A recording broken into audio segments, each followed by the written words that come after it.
Hello everyone, welcome to Scandinavia!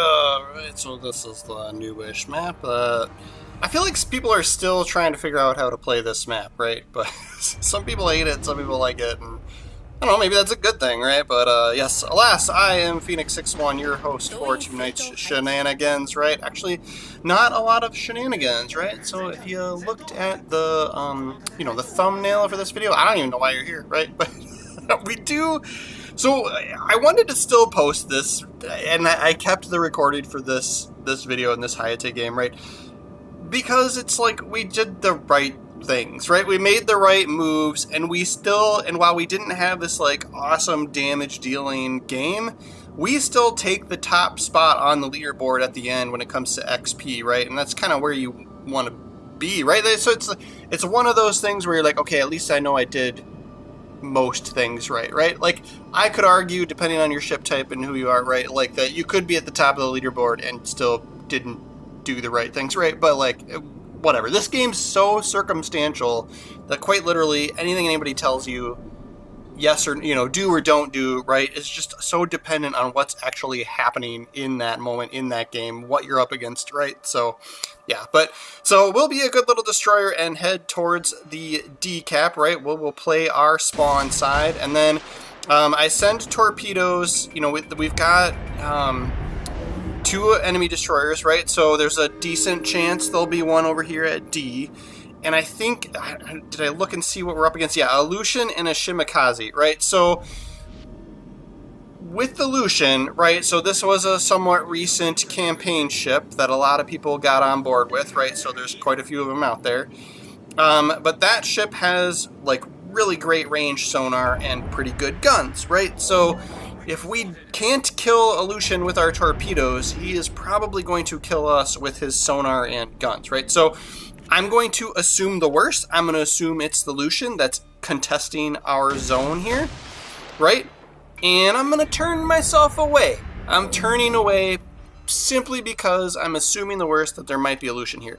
Because his sonar reaches so far, especially if he builds into it with the commander perks and stuff like that, right, that he could sit in his smoke screen, spot us with his sonar, and we'd have nothing to shoot, and we would just get drained by his guns, right? So we're making the right move. I am literally backing up to try and see if we can't spot. I know my spotting range, my detectability, my concealment is probably better than his. So we could back up. And there's also a Shimakaze too, which is going to have similar concealment to our ship, right? So depending on how they built into it. And then I'm going to announce that I'm spotted. That gives my battleship buddies that are over here supporting me, they know there's somebody close by that is most likely a destroyer, right? And then we go unspotted here. So I'm going to guess whoever it is behind this island that we're kind of looking at, right? And you can see the smoke screen coming up as well, right? And we get spotted again, so that person is moving out. You can see the smoke screen coming off to the right? And then we get spotted by a Shimakaze over here, so I'm like, oh no, maybe it's this guy, right? So we're moving, right? So there's the torps from the Lucian, and then we know the Shimakaze's over there as well, right? We know those are the Lucian torps because they got the round icons, right? So those are the deep water torpedoes. We've got ourselves in a little bit of a pickle. Hopefully this Shimakaze already sent all of his torpedoes. We will assume he hasn't, right? But we need to take this guy out, right? He's going to keep us spotted, indefinitely until he dies, right? There goes his torpedoes. He was trying to be sneaky, which is fine. That's decent. But then once he got spotted, he was being way too aggressive, right? Everyone's going to shoot at him. Both of these battleships are going to shoot at him. We're going to shoot at him, right? Like, so, yeah. So that's why he's gone, right? So, you can try and be sneaky and go around the zone, but when you get spotted, like, you got to change your strategy, right? So we know the Lucian is still in there, right? We see the smoke screen. We see that the zone is still contested, right? We're not getting cap on this, right? And we are being cautious. We did lose a battleship here. And then we got to be careful because he's got that sonar, right? So, and we've also already lost a significant portion of our health, right? So we are relying on our allied battleship here to kind of help us out with this situation, right? So we'll stick close to him. There is the Lucian, so we are going to shoot at him while he remains spotted here as much as possible. help get rid of destroyers, right? We're being a little risky by firing our guns, and then we're going to stop on our smoke screen, right? We don't have to worry about his torpedoes. He's got the deep water torpedoes, right? So those can't hit destroyers. But if we're too close to him, and that sonar's got really great range, right? If we're too close to him, he's going to pick us up with that sonar, and our smoke screen is not going to matter, right? So that's why in the beginning, we pointed ourselves away so that if that situation occurred, right, we'd be able to get away from his sonar faster. That's why we pointed away from the zone, right? Between me and this battleship, teaming up on this guy, he was firing, and Lucian was firing his guns. You notice he stopped firing his guns, I think, in order to try and get out of detectability range, right? But we're going to finish him off before he goes unspotted, right? So victory there, right? We helped get rid of the Shimakaze.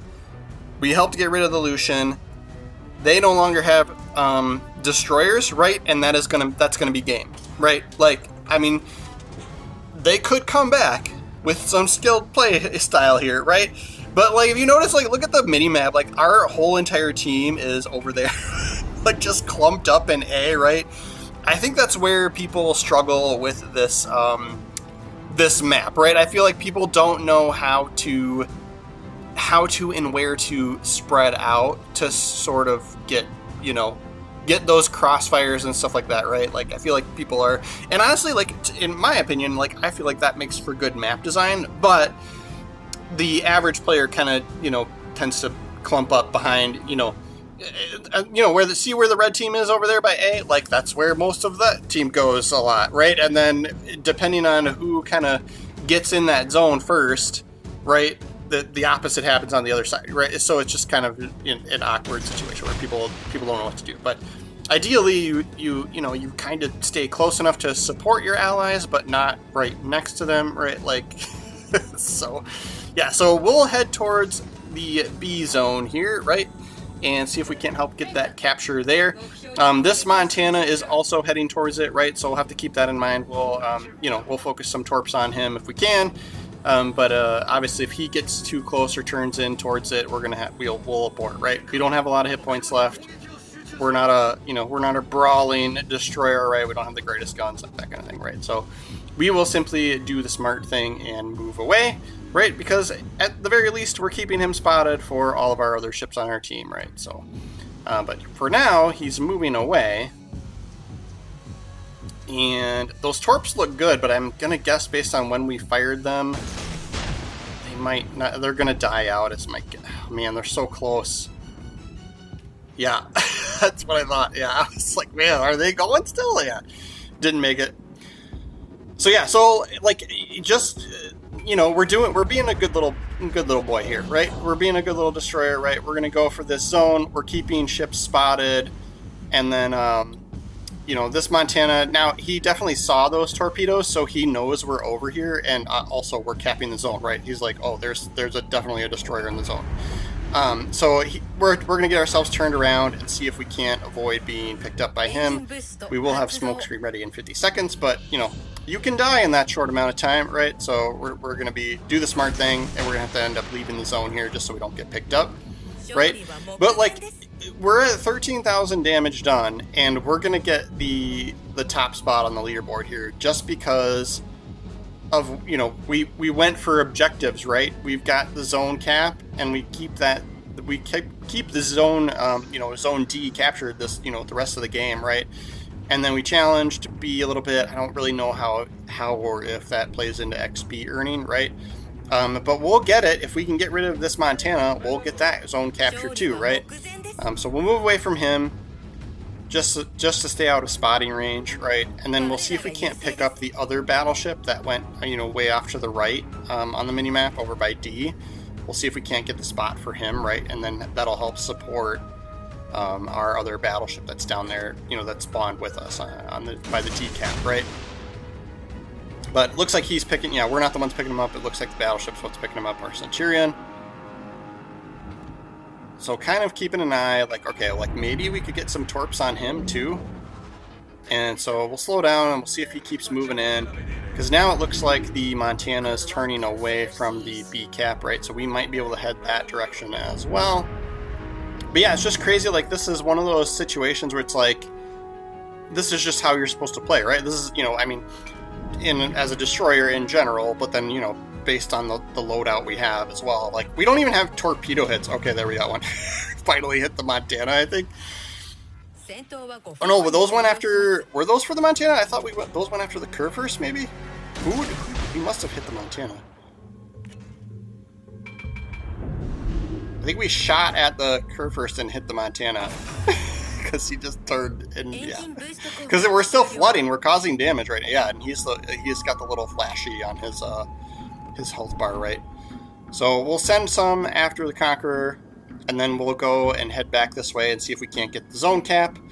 But man, like, their team could really use some destroyers, right? So that's what, like, the like overly aggressive destroyer play that, like, everybody is, like, you know, gets frustrated with, right? So somebody finishes off Montana. We'll see what our torps do. If we looking like we're gonna get something on him. Yep, there we go. 2 hits, no floods. That's a little frustrating. But you know, we were at 12,000 damage and we got 4 torpedo hits, and now we're at 109, right? So that's the power of the torps from the you know, some of these higher tier Japanese destroyers, right? And Centurion finishes him off, and then yeah, we're gonna cap this zone. Oh nope, we're gonna win on points, right? At this point. Well, like, it's one of those games where it's like, you know, we got 1 kill, we got a zone cap, like, it just doesn't feel, you know, it felt a little boring. But we did the right things, and we had a decent team. I would maybe make the argument that people were kind of a little too clumped up over by the A zone, right? By the A hole. But that's like, you know, when you have those balanced teams, you know, or balanced teammates, you know, everybody else over there's got 1 kill, you know, like, that makes for a boring game when you don't have some good and some bad players, right? So that's kind of my argument there for those. But then we walk away with 200,000 silver, you know, we'll take it, right? It's not my money-making ship, right? We usually go for the Suja, right? If you watched the earlier video this week.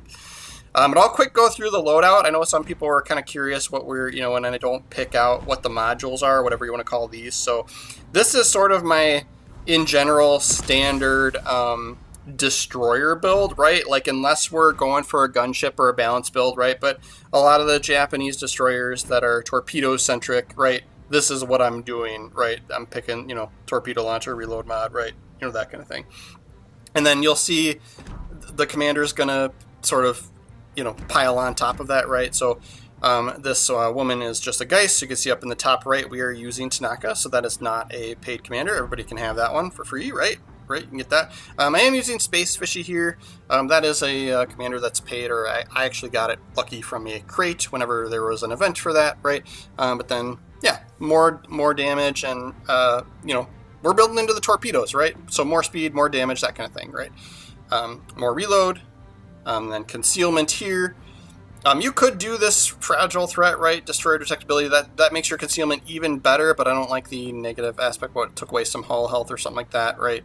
And then reload time here. And then I went speed for this one, but I think you could pick smokescreen as well. I like, you know, with this build, I'm running away from people trying to spot me more often than not, right? So I went with speed. But yeah, I mean, you could make an argument for kind of sort of any of these, right? You know, Perceptive gives you the location of a nearby ship, right? You know, like, but yeah. And then I'm almost always picking Unstoppable for my destroyers. That's a tough one to not choose, just because you can get engine and steering gear damage so easily as a destroyer, right? And so that's probably saved me more than any of the other sort of commander legendary perks for destroyers, right? So, but alas, that is our boring Hayate video for the day. So I'm impressed if you're still here watching. I appreciate it, right? Thank you. Yeah, we're doing, you know, if I'm sticking with videos every day, but occasionally real life has caught up to me lately, and yeah. I do have other things outside of YouTube and Legends to do, so, but I did put out some Skull and Bones videos recently as well, right? To kind of at least keep a video a day out there, right? But alas, we will continue and we will focus on Legends. That's kind of where the heart of my audience is. So appreciate it, guys. Thanks, and until next time, we'll see you next time.